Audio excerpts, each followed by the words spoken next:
Putin attend G20 summit in India. Kremlin clears his diary. President Putin जो previous to G20s थी जो कि Indonesia और रोम में थी उसमें वो नहीं गए, उनकी जगह उनके फॉरेन मिनिस्टर और जो दूसरी अथॉरिटीज थी वो उसमें शरीक होती रही। लेकिन इंडिया में होने वाली G20 में प्रेसिडेंट पुतिन शरीक हों। नरेंद्र मोदी की जो हुकूमत है वो मुंह तोड़ जवाब देगी पाकिस्तान को। ये माहौल क्यों बनाया जा रहा है? आप डर रहे हैं, ठीक है, डर आपका बजा, क्योंकि आप भी नविश्ता दीवार पढ़ सकते हैं। पाकिस्तान की एक लॉन्ग हिस्ट्री है एंटी इंडिया ग्रुप्स और मिलिटेंट ग्रुप्स को पालने की। आपने करना क्या है? मुल्क का सत्यानाश तो हो गया है, आप कह रहे हैं कोई दरख्वास्त नहीं। लेकिन इससे जो इंडिया है उसकी शोभा भी बढ़ेगी। वो इसलिए कि देखें, एक तो G20 ऑलरेडी खैर वो करवा ही रहा है, सब कंट्रीज आ रहे हैं, लेकिन प्रेसिडेंट पुतिन जो प्रीवियस टू थी इंडोनेशिया और रोम में, उन G20s में नहीं गए और अब अगर इसमें शामिल हो जाते हैं और ये पता चल जाता है तो फिर जाहिर कहा जाएगा कि देखिए हमने उनको बुलाया और वो आ गए। ये कि पाकिस्तान ये सब कुछ करता है और इंडिया के मुतल्लिक एक सॉफ्टर अप्रोच। इस तमाम तर सूरत हाल में अया साहब हम देख रहे हैं जो इस वक्त मुल्क में सियासी माहौल बन चुका है और मुल्क मसाइल की दलदल में धंसता चला जा रहा है।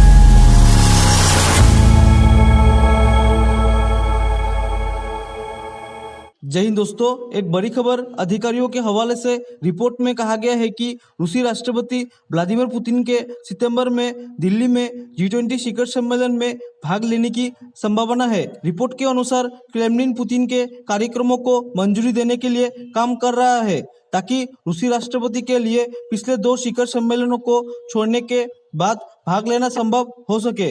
रिपोर्ट्स में कहा गया है कि क्रेमलिन भले ही फिलहाल इस पर विचार कर रहा है, लेकिन इस संबंध में कोई फैसला नहीं लिया गया है। जहां भारत ने पुतिन को G20 शिखर सम्मेलन में आमंत्रित किया है, वही क्रेमलिन ने आधिकारिक तौर पर निमंत्रण स्वीकार कर लिया है।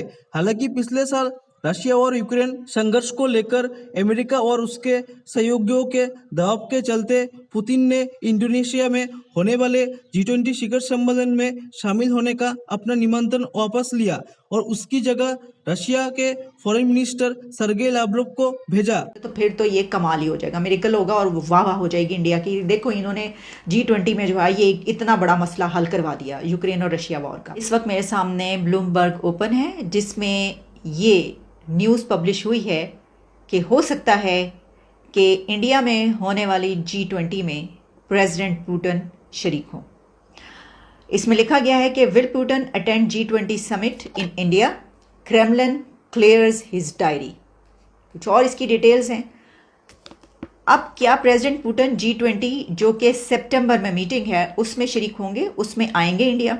ये बात आप याद रखिएगा कि प्रेसिडेंट पुतिन जो प्रीवियस टू G20s थी जो कि इंडोनेशिया और रोम में थी उसमें वो नहीं गए, उनकी जगह उनके फॉरेन मिनिस्टर और जो दूसरी अथॉरिटीज थी वो उसमें शरीक होती रही। लेकिन इंडिया में क्या प्रेसिडेंट पुतिन आ सकते हैं और उनके आने से क्या इम्पैक्ट पड़ेगा और इसके क्या एंगल्स हैं? देखिए, एक बात तो आप ये याद रखिए कि अगर ये कहा जा रहा है कि जो क्रेमलिन है, इसकी जो डिटेल्स हैं वो ये हैं कि क्रेमलिन कहा जाता है प्रेसिडेंट पुतिन के ऑफिस को, उस जगह को, उस बिल्डिंग को, उनके ऑफिस को, उसमें जो भी काम किया जाता है, जो भी स्टाफ है, उसको क्रेमलिन बोला जाता है। तो क्रेमलिन जो है वो ये कोशिश कर रहा है कि उनकी जो डायरी है उसमें शेड्यूल ऐसा बनाया जा सके, ऐसी स्पेस क्रिएट की जा सके कि जिस पर वो जा सके सितंबर में। अगर ऐसा हो जाता है तो वो अटेंड कर लेंगे। अच्छा, वो क्यों ये अटेंड करेंगे? पिछली 2 क्यों नहीं गए और इतना ज़्यादा इम्पैक्ट क्यों पड़ेगा? इसकी वजह ये है कि G20 की जो अभी फॉरेन मिनिस्टर्स की समिट थी उसमें ये कहा गया कि रशिया यूक्रेन वॉर ने डोमिनेट किया। ये तो अपनी जगह पर, लेकिन इससे जो इंडिया है उसकी शोभा भी बढ़ेगी। वो इसलिए कि देखें, एक तो G20 ऑलरेडी खैर वो करवा ही रहा है, सब कंट्रीज आ रहे हैं, लेकिन प्रेसिडेंट पुतिन जो प्रीवियस टू थी इंडोनेशिया और रोम में, उन G20s में नहीं गए और अब अगर इसमें शामिल हो जाते हैं और ये पता चल जाता है तो फिर जाहिर कहा जाएगा कि देखिए हमने उनको बुलाया और वो आ गए। तो और फिर ये इतना सेंसिटिव टाइम भी है, एक ऐसा कॉन्फ्लिक्ट भी है, और इससे ज़्यादा बढ़ के अगर ऐसा हुआ कि प्रेसिडेंट पुतिन वहाँ पर गए तो ये जो बात की जा रही है, काफ़ी अरसे से कोशिश की जा रही है कि जनाब किसी तरीके से यूक्रेन और रशिया के बीच ये कॉन्फ्लिक्ट रिजॉल्व किया जाए। और ऐसी कोई स्पेस बन जाती है, कोई ऐसा नुक्ता, कोई ऐसा पॉइंट निकल आता है कि जहाँ पर वाकई कुछ ऐसा हो जाता है, तो फिर तो ये कमाल ही हो जाएगा, मिरेकल होगा और वाह वाह हो जाएगी इंडिया की। देखो इन्होंने G20 में जो है ये इतना बड़ा मसला हल करवा दिया यूक्रेन और रशिया वॉर का। गो कि इसके चांसेस बहुत कम है, क्योंकि अभी जो मीटिंग्स हुई हैं उसमें जिस तरह की सिचुएशन हमें नजर आई है उसमें तो वो बात करने पर भी तैयार नहीं है एक दूसरे से, जो ग्रुप्स हैं दोनों। ठीक है, तो एक तो पहले यही बात कि प्रेसिडेंट पुतिन की पहले क्या शेड्यूल निकल पाएगा, और सिर्फ ये बात की गई है, अभी ये कहा जा रहा है या वाकई वो आ जाएंगे। अगर आ जाएंगे तो उसमें फिर ये तो बात है कि वो जब पहुंचेंगे तो फिर दूसरी तरफ की जो अथॉरिटीज़ हैं वो भी पहुंचेंगी, तो दोनों चीज़ें हो सकती हैं, या तो बहुत ज़्यादा क्लैश हो सकता है और या फिर ये भी हो सकता है कि कोई रिजॉल्व हो जाए, और तीसरी ज़ाहिर है कि ऑप्शन ये कि कुछ भी नहीं होगा, वो अटेंड कर लेंगे और वो, लेकिन अब इम्पैक्ट तो पड़ता है ना। अच्छा देखिए, ये कोई बड़ी बात शायद इसलिए इंडिया के लिए नहीं होनी चाहिए कि इंडिया और रशिया के तो डेकेड्स पे मबनी रिलेशंस हैं, तो पक्के दोस्त हैं इतने ज़्यादा उनके, यानी देखिए उनकी ट्रेड कितनी बड़ी है। फिर इंडिया ने बहुत बड़े पैमाने पर रशिया से ऑयल बाय करता है, और अभी ख़ास तौर पर यूक्रेन वॉर के शुरू होने के बाद बहुत ज़्यादा ऑयल इंडिया ने चीप प्राइस पे लिया है।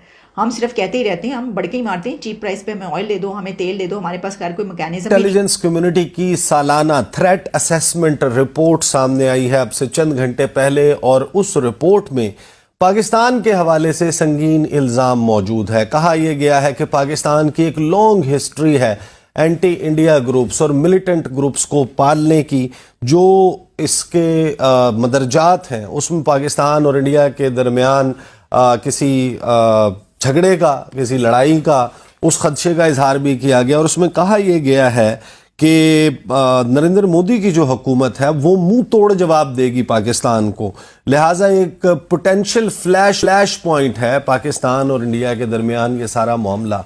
अब अमेरिका वेस्ट उसकी अप्रोच पाकिस्तान के मुतल्लिक ये कि पाकिस्तान ये सब कुछ करता है, और इंडिया के मुतल्लिक एक सॉफ्टर अप्रोच।